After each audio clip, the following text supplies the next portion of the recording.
लोमड़ी और सारस। एक जंगल में एक चालाक लोमड़ी रहती थी। उसे दूसरे जानवरों को मूर्ख बनाने में बड़ा आनंद प्राप्त होता था।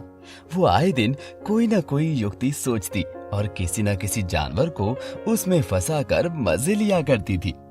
जंगल के सारे जानवर उसका स्वभाव समझ चुके थे, इसीलिए उससे कन्नी काटने लगे थे। एक दिन एक सारस जंगल में आया और नदी किनारे रहने लगा। लोमड़ी की नजर जब सारस पर पड़ी तो वो सोचने लगी, जंगल के दूसरे जानवर तो मुझसे कन्नी काटने लगे हैं। ये सारस जंगल में नया आया प्रतीत होता है, क्यों ना इसे मूर्ख बनाकर मजे लूं। वो सारस के पास गई और बोली, मित्र, इस जंगल में नए आए मालूम पड़ते हो, तुम्हारा स्वागत है। सही पहचाना मित्र, मुझे यहाँ आए अभी कुछ ही दिन हुए हैं। मैं यहाँ किसी से परिचित भी नहीं हूँ। तुमने मेरा स्वागत किया, इसलिए तुम्हारा धन्यवाद। सारस ने उत्तर दिया। लोमड़ी ने सारस के समक्ष मित्रता का प्रस्ताव रखा। सारस का उस जंगल में कोई मित्र नहीं था। उसने लोमड़ी की मित्रता स्वीकार कर ली। लोमड़ी ने उससे मीठी मीठी बातें की और वापस जाते जाते अपने घर भोजन के लिए आमंत्रित कर गई। नियत दिन और उपहार लेकर सारस लोमड़ी के घर पहुंच गया। लोमड़ी उसका स्वागत करते हुए बोली, आओ मित्र, आज मैंने तुम्हारे लिए स्वादिष्ट खीर तैयार की है।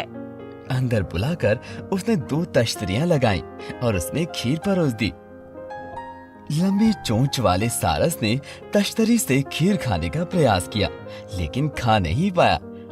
उधर लोमड़ी झटपट तश्तरी से खीर चट कर गई। अपनी तश्तरी में से खीर खत्म करने के बाद वो सारस से बोली, खीर तो बहुत स्वादिष्ट है मित्र, पर तुम खा क्यों नहीं रही हो? सारस संकोचवश बस इतना ही कह पाया, आज मेरे पेट में दर्द है मित्र, इसलिए मैं ये स्वादिष्ट खीर खा नहीं पाया, लेकिन भोजन के लिए तुम्हारा बहुत बहुत धन्यवाद। सारस अपमान का घूंट पीकर वहां से चला आया। उधर लोमड़ी सारस को मूर्ख बनाकर बहुत खुश हुई। कुछ दिनों बाद सारस ने लोमड़ी को भोजन पर आमंत्रित किया। नियत दिन को लोमड़ी बिना कोई उपहार लिए सारस के घर पहुंच गई। सारस ने उसे अंदर बुलाया और बोला, मित्र, मैंने भी भोजन में खीर बनाया है, आशा है तुम्हें उसका स्वाद पसंद आएगा।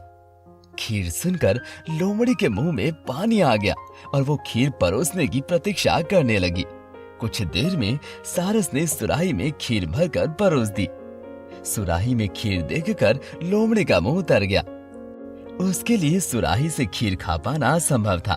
वो चुपचाप सारस का मुंह देखने लगी, जो अपनी लंबी चोंच से झटपट सुराही में रखी खीर खा गया। खीर खत्म कर सारस बोला, क्या बात है मित्र, तुम खा क्यों नहीं रहे हो? क्या तुम्हें खीर पसंद नहीं आई? लोमड़ी समझ गई कि सारस ने उससे अपने अपमान का बदला लिया है। वो खिसियाते हुए बोली, नहीं मित्र, आज मेरे पेट में दर्द है, और वहां से भाग खड़ी हुई। दोस्तों, इस कहानी से हमें ये सीख मिलती है कि जीवन में हम जैसे कर्म करते हैं वैसा ही हमें फल मिलता है। जैसा करोगे वैसा भरोगे।